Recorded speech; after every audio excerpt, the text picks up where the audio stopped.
This was announced, I guess, unofficially or rumored a few weeks ago, but it's now been made officially official.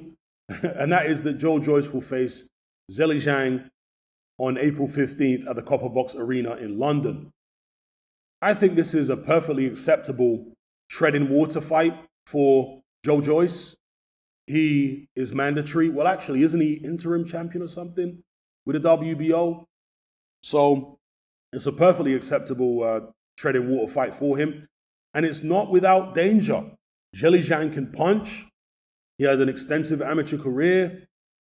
He gave Filip Hrgović the fright of his life. Many people believe he beat Filip Hrgović. And he proved to me that he was a lot better than I thought he would be. For sure, I didn't expect that he would give Hrgović such a tough night. And it isn't that I underestimated Hrgović so much, or overestimated Hrgović. It's more that I underestimated Zhang. I didn't think his hands were that fast.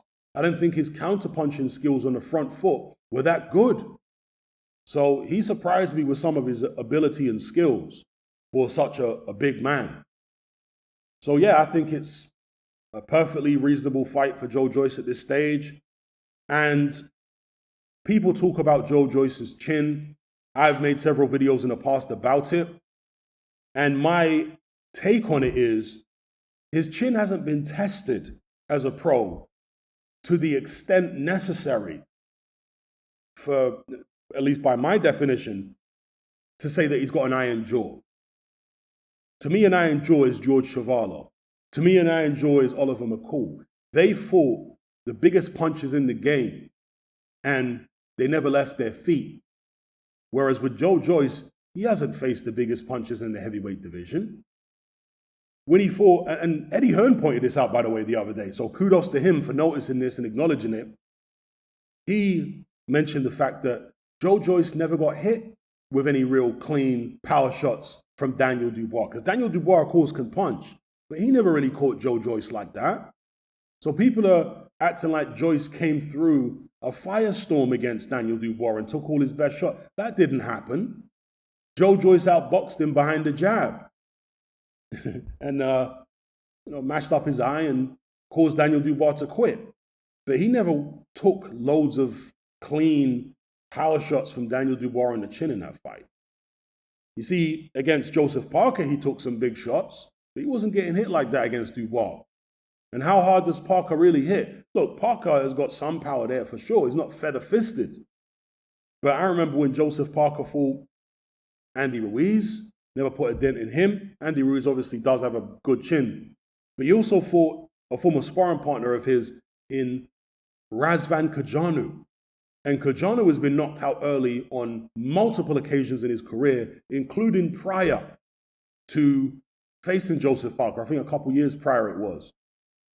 So he's been getting knocked out early in his career. But yeah, against Joseph Parker, I don't even remember him getting hurt in that fight. You see, so judging Joyce's chin based upon the big shots he took against Parker, I don't think is really the wisest thing to do. Again, I'm not saying Joyce doesn't have a good chin. He does have a good chin. But in the amateurs, he got stopped early against, God, I always forget this guy's name. There was I'm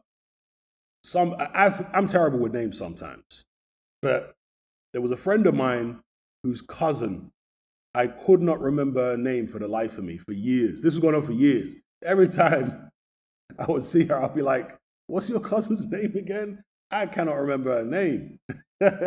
So there are certain people whose name, but I've remembered the boxer's name who I was thinking of. Sergey Kuzmin, excuse me. It came to me. So, yeah, Joyce got stopped, knocked out by Sergey Kuzmin in one round. I think it was like 30 seconds in the amateurs. And people are going to say, oh, yeah, but it was just the amateurs and he's a lot bigger and stronger now. He was in his late 20s when Sergey Kuzmin knocked him out in 30 seconds. This is not like he was 17 years old, 18 years old. No, the guy was in his late 20s. Are you trying to tell me that somebody's chin is going to dramatically improve from their late 20s into their late 30s? Is that what you're trying to tell? I'm not saying it's completely impossible, but it's not the norm. I can assure you of that. Normally, whatever chin you've got in your late 20s is the chin you're going to have. And if anything, it's going to deteriorate later on in your career, not get better. So just something for you guys to consider if you haven't done so already. The fact that Joe Joyce has been knocked out in the amateurs heavily against Sergey Kuzmin. Well, he went down heavily. He got to his feet, but the fight was waved off. So, yeah, that's what that is. I think Zhilei Zhang is a perfectly good opponent, as I said at the start. I look forward to it. Should be a fun fight. Zhang, even though he isn't the fastest guy in the world, does have the hand speed advantage over Joe Joyce. He's a southpaw, but there isn't really much here stylistically to prepare Joe Joyce for, let's say, an Alexander Usyk.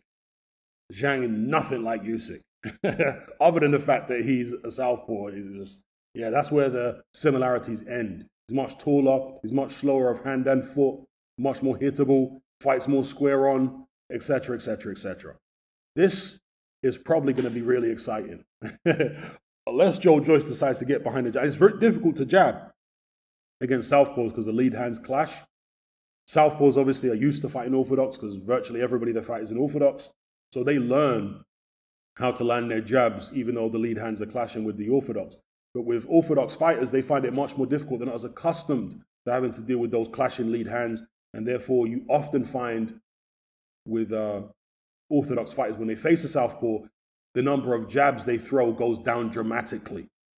So we'll see whether Joe Joyce can even box a safety first fight if that's what he wanted to do against Zhilei Zhang. Maybe he's just going to have to get involved. So I look forward to it. And it will also be good to compare Joe Joyce's performance here against Zhang to Filip Hrgovic's performance, which very few people were impressed by. So anyway, I'll leave it there. Let me know what you guys think in the comment section below. Are you sick and tired of the mainstream mindset? Does the dogmatic conformity and pathological ignorance have you tearing your hair out in frustration? Then don't be alone. Come and join our brotherhood on Patreon. We stand as a beacon of reason against an army of insanity. You'll gain access to my weekly topical podcast where we take more deep dives than Jacques Cousteau on an endless variety of subjects. There's also videos, interviews, live Q&As, as well as a vast back catalogue of previous episodes, including my popular Confessions of a Nightclub Bouncer series.